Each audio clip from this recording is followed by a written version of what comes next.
À la salle Gulbenkian, à la LAU, pour deux débats qui se sont tenus au sujet de la condition féminine, des droits des femmes.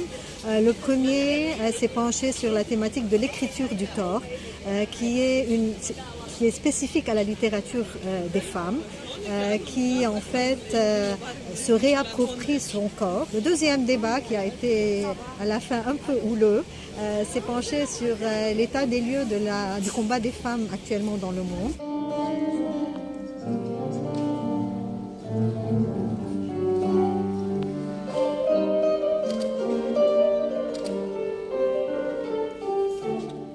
Il y a certes une différence entre le féminin et l'écriture féminine.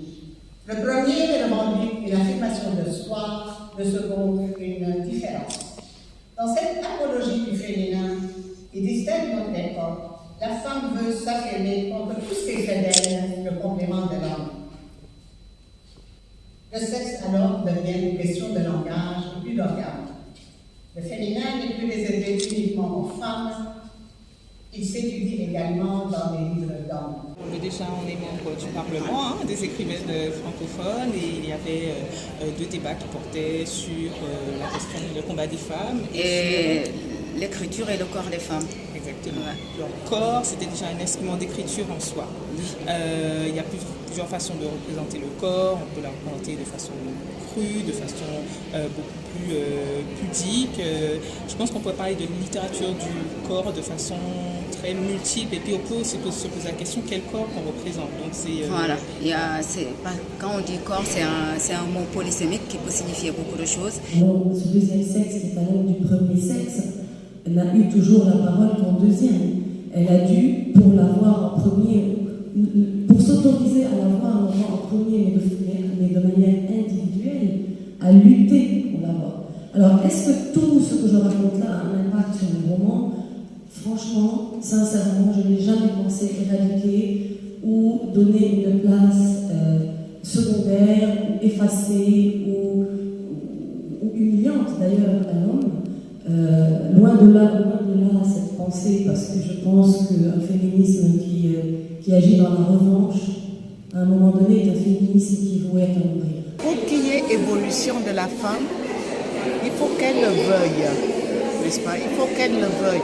Donc, on essaie de booster les femmes, mais ça dépend aussi d'elles et de comment elles conçoivent l'évolution de la femme. Mais on fait tout.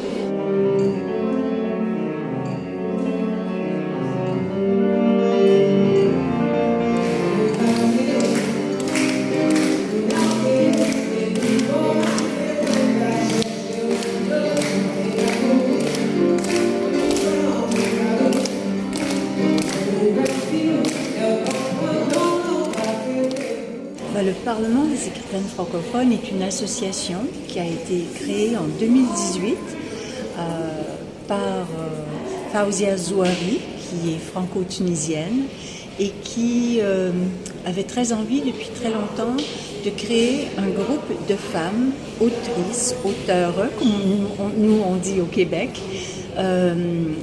qui donc pourraient prendre position sur des événements, des situations dans le monde,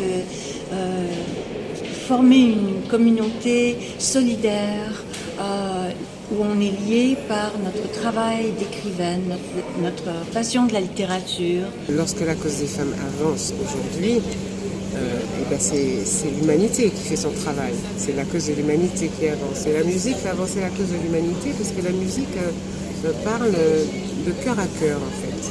Moi j'ai chanté dans une langue que personne ne comprend, c'est le créole antillais. Et l'émotion est passée parce qu'elle part directement d'un espace de notre être qui est un espace, je dirais, de mystère, d'opacité, qui rentre en résonance avec chez l'autre l'espace de mystère et d'opacité.